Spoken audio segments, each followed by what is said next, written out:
In the Tesla Model Y Juniper, in this video, we'll talk about the user interface. So as you can see, the user interface has been significantly improved. Graphics, the smoothness of the actual display itself, and the hardware is very seamless compared to the previous version.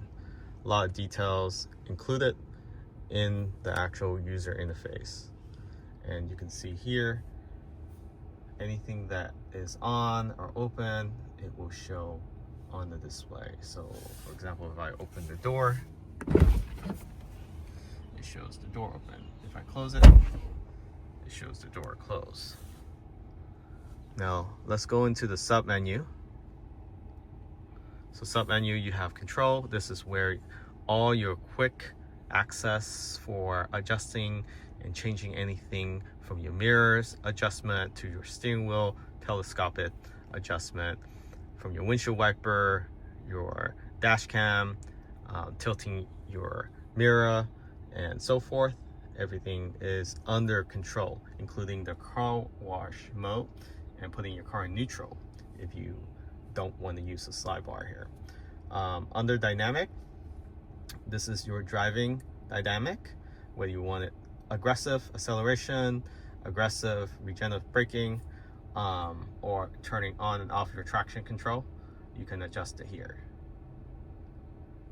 And then your charging, you can change your charging speed or percentage. You can adjust it on the charging submenu as well. And then autopilot, if you have full self-driving, you will see the icon full self-driving on the top right there.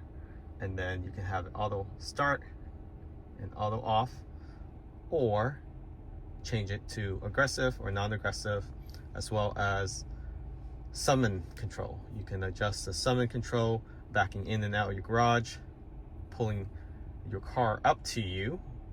Let's say it's raining and you park far away, and then when you get out, you want it to come to you, you can do that. Then other safety feature, forward collision warning, lane departure warning, and lane departure assistant are also adjustable on this menu. Lock control, you can add extra keys, extra phone keys, or even key ring, and then also adding your garage opener. So it doesn't have home link, but highly recommend my Q, because you can pass it on to any other vehicle if you decide to trade it in the future. It goes with you. Light control for your headlights, you can have an auto. Everything you just leave an auto and you never have to worry about it. Ambient lighting, dome light also can be adjusted here, whether you want it on during daytime or night only. Seat control, you can move up and down the passenger seat and fold the 2 rear seats or 3 rear seats in the back from this display, and turn on child safety lock. Display brightness, clean the display, you can turn off the display.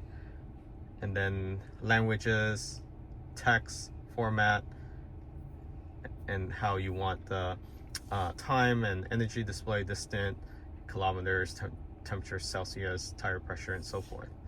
Schedule, firmware update, or precondition, or when to charge your vehicle, you can control it under schedule.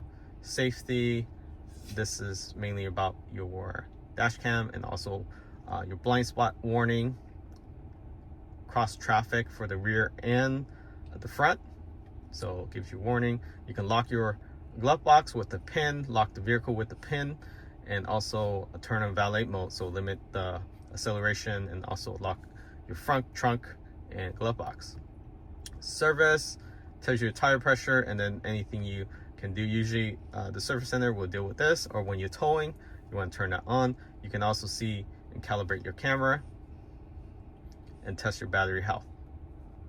Software, that's just your latest firmware update and what version you're on. Navigation, you can adjust whether to go on the carpool lane, HOV, at trip planner, how it's routed, turn on avoid toll, avoid ferry, avoid highway, and then add third-party charging station on your trip, not just supercharging.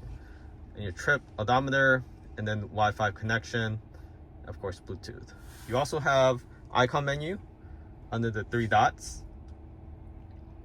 All these icon quick touches as well, quick access to front defroster, rear defroster, very important. Left seat heat and right seat heat and cool. So front seats have ventilation as well. Heated steering wheel, climate control, wipers control. You have your rear display control, so you can control what's on the rear display. You can lock it, and then if you go back to control, or you can go back to the 3-dot menu. You can play YouTube music, audio, Apple Podcasts, Zoom, Theater. So Theater, you can watch movies and stream videos while you're parked. You have arcade, bunch of games here. And you have Theater. So Theater, you can play on dual screen, and then you can minimize it up there. Go back to control, 3 dots. This looks like a Dunkin' Donuts egg. Okay, turn down the volume. And then a cool feature with the AC vent, you can manually turn off the vents, turn it off completely.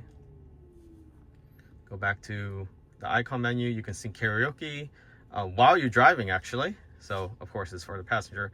Phone, energy, status. You can actually open browser and search engine.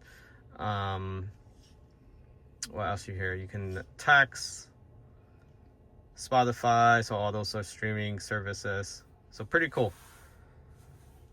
Of course, you can also move the icon around. So if you open this up, let's say I want to, I don't know, sing karaoke a little bit more often. I can move this icon down, and then now I have the icon on the bottom here for quick control. So you can play around with this, kind of like an iPhone. So you can move this around as necessary and as customizable as you like. Let's see what else. I think that is pretty much it for the user interface. On this display, you can swipe it to the right and see a full screen, or move to the left. Camera, you can turn it on. And also if you swipe over here, you can actually see the tire pressure, as well as the odometer and your trip status. And that is it. There's some Easter egg in here where you can actually open up under toy box. So you can turn on the light show, play jokes, and turn on the fart noise, change the color of your vehicle. You can turn the speaker on outside and speak through your mic inside the car and make announcement, play songs, plug in USB, and so forth. Fireplace, you can turn it on. You can do sketch, switch to Mars, play Santa, Rainbow Row, and so forth. So that is it for the user interface. Hopefully you find this video helpful. If you're on the market for a Tesla Model Y Juniper and this video has helped you make that decision, please use the link in the description of this video for additional saving. Thanks again. Catch you all next time.